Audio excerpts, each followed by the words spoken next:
My 28F boyfriend, 29M, is keeping his former Fwbs around, and I recently found out. How do I stop being bitter and move on with my relationship? Hello Reddit, this is my first time here. I have been contemplating posting for the last 2 to 3 months, but finally I am here. I am a late bloomer when it comes to relationships. This is my first significant one, and it is undoubtedly the most intense. I fell deeply in love with my boyfriend, but it happened gradually. For some context, we met online 4 to 5 years before becoming a couple. We went out, but nothing materialized because I was not emotionally available. I encouraged him to move on because it would take me a while to sort myself out and be capable of being with anyone due to some unresolved trauma. He sincerely asked me if I liked him and if I saw potential for a future together, and of course, I did, but I was very, very troubled. He suggested we remain friends while I went to therapy. We communicated constantly, and last year, around March and April, we began talking more frequently, playing games online, and eventually went out a couple of times, and in July, we officially started dating. It was fantastic. We finally found our way to each other.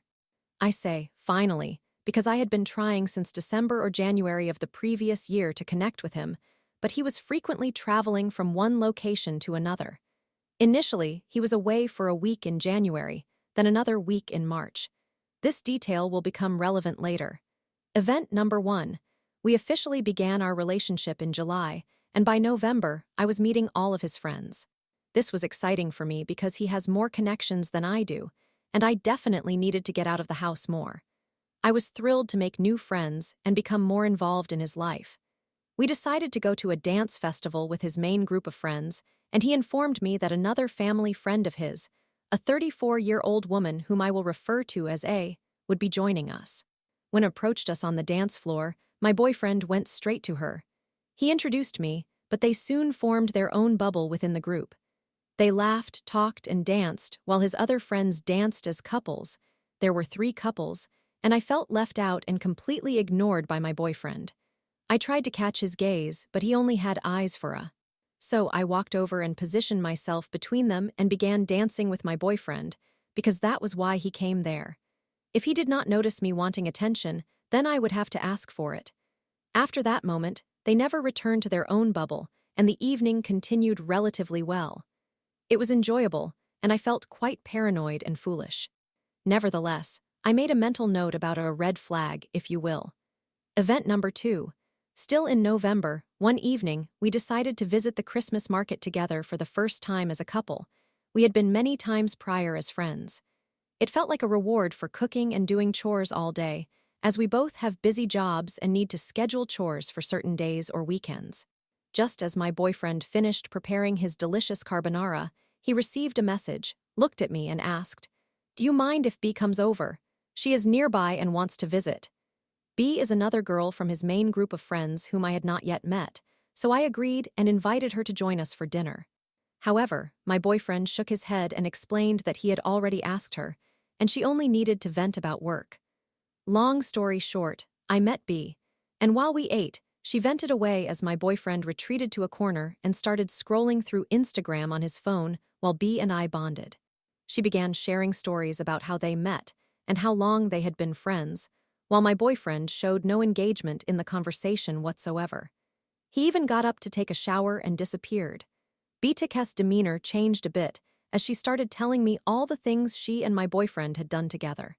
They had gone to the movies with his best friend and his wife, traveled together, and she had looked after his cat while he was away on vacations or business trips.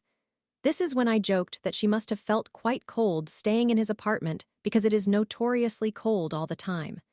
She agreed and pointed at me, saying, "This is why I bought him the house robe you are wearing. It's always so cold." At this point, I switched topics because it felt like she was implying that I was taking her place, when I knew there had never been anything beyond friendship between them, and I began to feel uncomfortable. My boyfriend reappeared miraculously after his shower, and I mentioned I wanted to start getting ready to go out. I was unaware that we were still headed to the fair since his friend was visiting us, and he snapped, saying that if I did not get ready quickly enough, we would miss the fair because it was getting late. B quickly left, taking the hint that it was time to go. Later, we discussed it, and he admitted that he had been snappy because he expected B to be gone by the time he finished showering. She had written him, "I'll just pass by quickly." But in reality, she overstayed. The conversation with B continued to bother me, so I approached my boyfriend and expressed my concerns. He reacted immediately, stating that what she did was inappropriate and promised that he would speak to her. I pressed the issue further because I felt I was missing information, and he eventually admitted that she may have had a crush on him at one point, but he had made it clear years ago that he was not interested. Nevertheless, he assured me he was going to have another conversation with her. Bonus events. My boyfriend's main group has a Christmas tradition called Secret Santa, where everyone creates wish lists and randomly draws each other's names. My boyfriend asked if I could participate since I was now part of the group as his girlfriend, but they declined, saying I was too new and practically a stranger to them, so they would not know what to get me. B was part of this event as she is part of the main group. Additionally, my boyfriend and B had a one-on-one tradition of exchanging gifts around Christmas. This was when my boyfriend decided to discuss boundaries and how she was positioning herself with regard to me. Event number 3. Months passed, and we were approaching our first vacation together in another country in February of this year. We were both extremely excited, not only because it was our first time traveling together, but also because we were going to see a new country. Just a week before our departure, on a Thursday morning, a working day, my boyfriend received a call just as I was logging into my work. I work from home, while he had just come out of the shower. He responded with a hesitant, "Yeah, I guess," and turned to me. B was coming to surprise us with a visit at 8 a.m. on a working day. I was stunned as she knocked on the door while my boyfriend was getting dressed and told me, "Can you attend to her, please?" With my mouth agape and my hand on the bedroom door handle, I asked, "Can you please close the door when you dress while I tend to her?" Then I went off to be a good host. She was surprised to find me at his place, working on my laptop. I invited her in, and she waited for my boyfriend. She mentioned that they were supposed to meet at the subway at 8:30, but decided to come by to see the cat in my boyfriend's apartment at 8 a.m. I kept quiet and resumed my morning meeting as they scrambled out of the apartment. The day dragged on slowly as we spent all day texting about how inappropriate it was for him to allow this without first asking if I was comfortable with it or if it intruded on my meetings. He had insisted I stay over and work from his place that week. I repeatedly stated that we could discuss it when he returned home from work. He came home with flowers, sweets, food, and a heartfelt apology. He recognized that B had overstepped our boundaries. He initially felt he had no choice but to invite her over since she was practically at his door when she called, but he realized he could say no. He was going to talk with her again. I then asked him sincerely how intimate he and B had ever been, because he had no issue changing his underwear while I was going to greet her at the door. You could see directly into the bedroom from the entryway. He assured me that nothing serious had ever transpired between them. I did not believe him, but I noted it mentally for future reference. Bonus event again. I called him randomly 2 days before our vacation to invite him for coffee. He politely suggested that she come over when I was working from home so we could all have coffee together, and she responded, "Okay, we'll see." Event number 4. We went on vacation, and our accommodations were terrible. We found bugs. I dislike bugs and have a phobia of them. It was also colder inside than outside. On Valentine's Day, our second day there, we had an argument regarding my perception of his total lack of empathy regarding my discomfort with the bugs. I didn't sleep the first night. We also discussed communication between us and how he feels I do not listen when he expresses something because I have already made up my mind on the subject, rendering his opinions irrelevant. He assigned blame to my profession. I will not disclose what it is, but I listen to many people speak. I pointed out that he had previously blamed my profession when he felt I was too insistent with questions while trying to get to know him. He jokingly queried whether I had more questions left unanswered. So I asked him who his previous sexual partners were before me. That escalated quickly, I know. But I had a theory, and I needed to investigate. I also asked if they were still part of his close friend groups. He confirmed that they were still around, specifically A and B.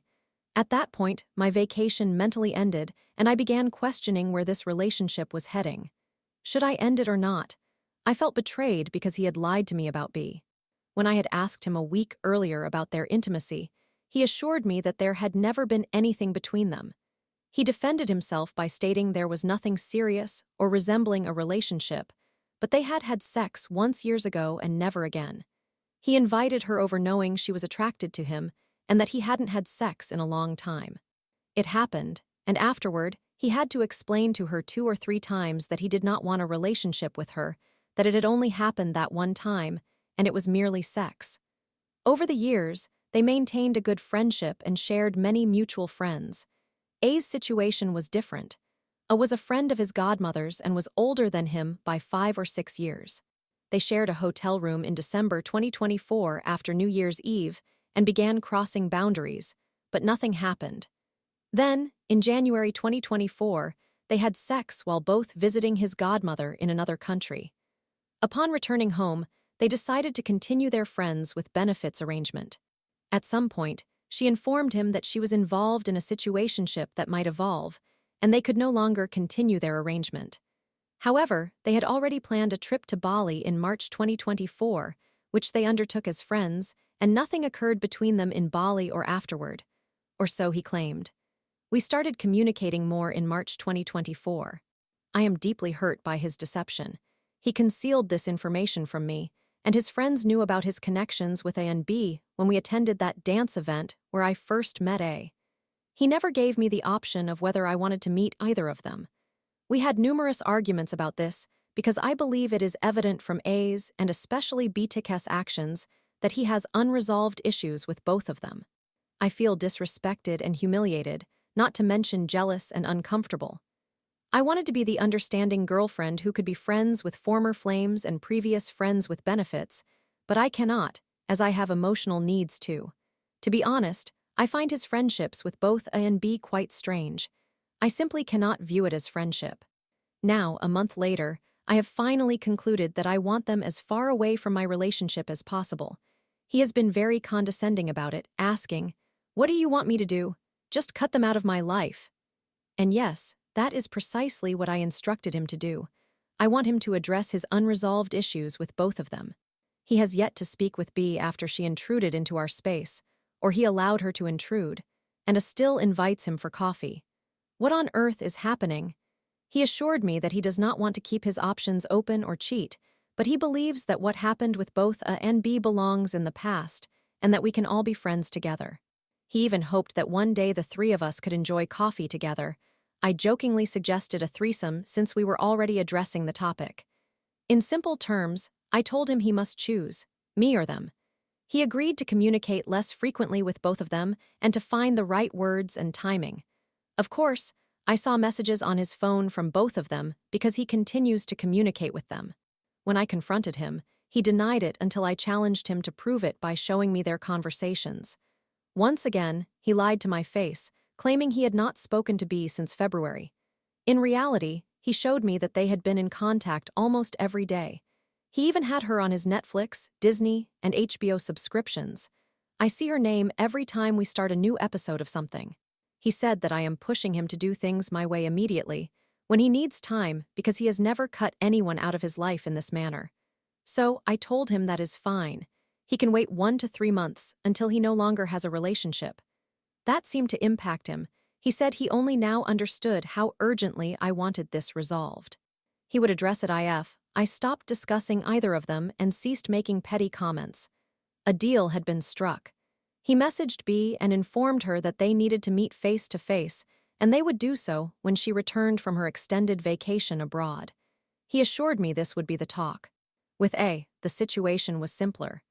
2 days after messaging B, he spoke on the phone with A and told her they should no longer be friends because he had informed me of their history, which made me uncomfortable, particularly since I noticed something unusual between them at the dance event. She told him he should have never mentioned anything to me, that some matters should not involve honesty. What I do not know won't hurt me, blah, blah, something along those lines. He was devastated after this discussion, and we had another argument because he conveyed that he told her to communicate less often. I do not want him to communicate less often with his former friends with benefits. I want her completely out of the picture. He felt that nothing he did about the situation would be sufficient for me. A unfollowed both me and him on Instagram and removed us from her followers. Suffice to say, she is not pleased. Even though we have decided on a course of action and a solution, I still feel uneasy. I continue to feel angry, uncomfortable, and hurt. I harbor resentment and bitterness, and I fear it will negatively impact the relationship to the point of ending it, which would defeat the purpose of trying to find a solution. I love my boyfriend, but was it too extreme of me to set such firm boundaries? Am I too immature or closed-minded to comprehend friendships with former flames and or one-night stands that persist as close friends in the present? Will I ever overcome this and progress in our relationship without dwelling on it? How can I prevent myself from sabotaging my own relationship after all is said and done? Story 2. I reconnected with my long-lost sister, only to ruin it after a drunken call where I insulted her mother. Now she's cut off our family, and I feel absolutely alone. How do I even begin to fix this mess? I may have just ruined my relationships with my long-lost sister and the rest of my family. I am unsure whether I am here to vent or if I require advice, but I, 31 years old female, feel as though I may have just destroyed my relationships with my long-lost sister and the rest of my family. My parents were college sweethearts, but when they were 25 years old, my father experienced a quarter-life crisis and cheated on my mother with a coworker. That affair resulted in my older sister, Ashley. My father, who comes from a wealthy background with a trust fund, paid off the other woman and kept it a secret from my mother. My parents divorced when I was 8 years old, and I did not know any of this until I discovered Ashley years later. My mother struggled with infertility after having me and was in the process of arranging finances for in vitro fertilization when she discovered that my father had been secretly sending money to another woman. My mother wanted to do more to help Ashley, but my father wanted nothing to do with her. Learning this completely altered my perception of my father. I was a daddy's girl growing up. He was my favorite parent, and I was the apple of his eye.